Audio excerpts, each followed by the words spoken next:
Boo series against Pakistan, Tendulkar toured New Zealand in 1990 and made a lasting impression. Pushing and running, and that will be his 50. Applause ringing out for Sachin Tendulkar, his third half-century in Test cricket, the 16-year-old. Can you imagine a 16-year-old kid scoring 80-odd in a Test match? I mean, you can't. You cannot. That's how good he was. That's how freaky Sachin Tendulkar was and still is.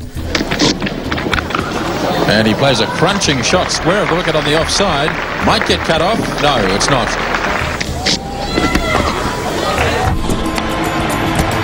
Sachin Tendulkar scored his maiden Test century at Old Trafford in 1990, becoming the second youngest batsman to reach 3 figures in a Test match.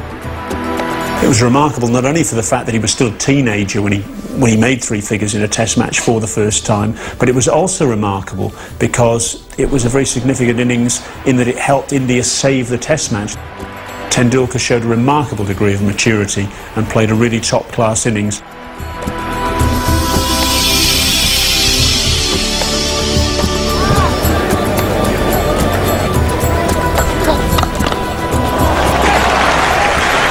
One for the coaching manual. We're seeing this afternoon the emergence of one of the shining stars of the 90s for world cricket. Against Australia the following summer, he made 2 more glorious hundreds. The first was at the SCG. Yes, here it comes. It's great running. Well played. Sachin Tendulkar. His first 100 at the Sydney Cricket Ground. A magnificent knock in good time.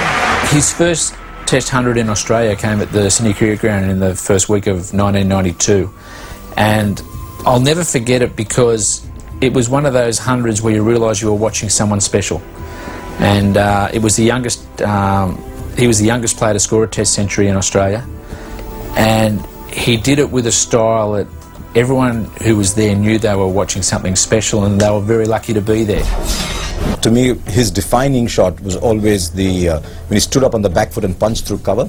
But when he hit the straight drive between mid-on, even sometimes just wide of behind the bowler and just wide of mid-on, that's when you realize how big that bat looked. And I think anyone who can present that size of bat to the bowler had to be technically just an outstanding player. Tendulkar's second century of the series was in Perth, on the fast and bouncy pitch at the Wacker. The Australian tour actually confirmed the fact that this man was destined for greatness, and it was a tour that India failed miserably, and so did most of its batsmen. Tendulkar looked different, and he was just 17 years old, in his second year of international cricket. So the difference between him and the rest was clearly evident. And that innings at Perth, one of the bounciest pitches on that tour, and it's been one of the fastest. What was striking about the innings was how comfortably he got 100 in the first innings. And everybody who watched him got excited. I remember attending a couple of dinners in Australia, and people like Bill Lawry, Richie Benaud couldn't stop, gushing over the talent of Sachin Tendulkar. So it was sealed, signed and delivered that here's the next Indian batting great. I think the knock I played in Australia on Perth, it was a 5th Test match, and I got 114. I think still that's the best innings I've played. One of the first Indian batsmen who went out there and attacked fast bowlers and had some of the shots that a lot of Indian batsmen wouldn't have, the pull shots and the high bounce back foot drive and all that. So he was just somebody who looked like he was God's gift to cricket.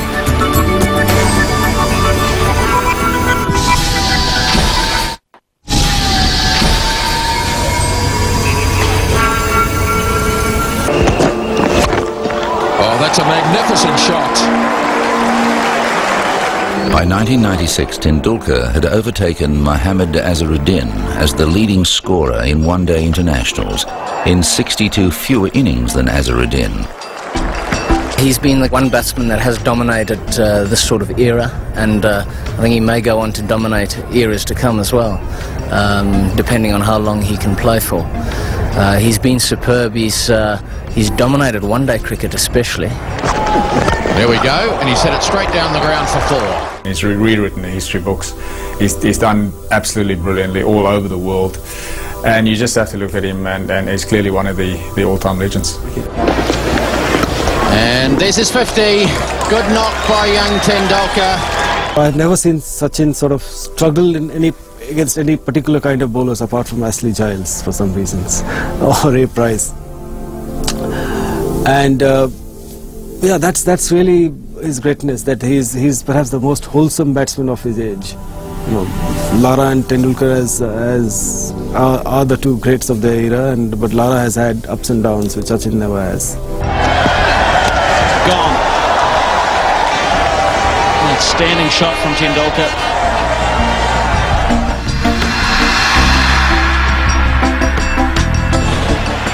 (1996) also saw Tendulkar assume the Indian captaincy.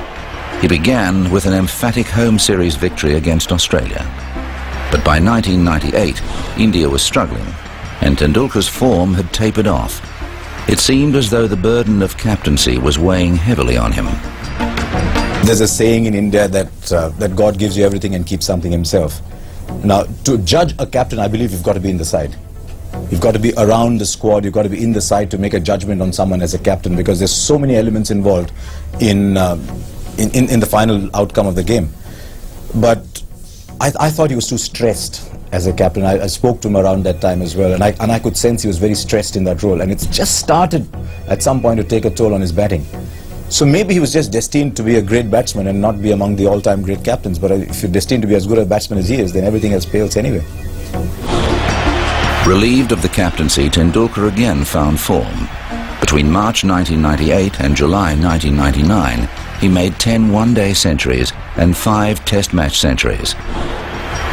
Tendulkar himself nominates consecutive innings against Australia in Sharjah in 1998 as his finest one-day performances. I think the one at Sharjah, 143 against Australia, that was a tremendous knock. I mean, a game before that he scored 134. The finals he scored 143 and brought victories for India in both those games, and let me tell you, single-handed wins those were. Sharjah wicket wasn't very easy to bat on, and the Australians scored heavily against India. And this little champion goes in and scores those hundreds,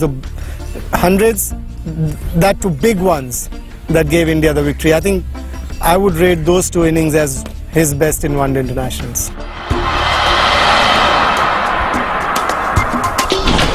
Azharuddin was sacked as captain after India's poor performances in the 1999 World Cup, and Tendulkar again took over. Again he began well, but India was overwhelmed by Steve Waugh's Australians. After losing another 2 tests against South Africa, Tendulkar again relinquished the captaincy. I don't think captaincy comes naturally to Tendulkar. I don't think he's a leader of men.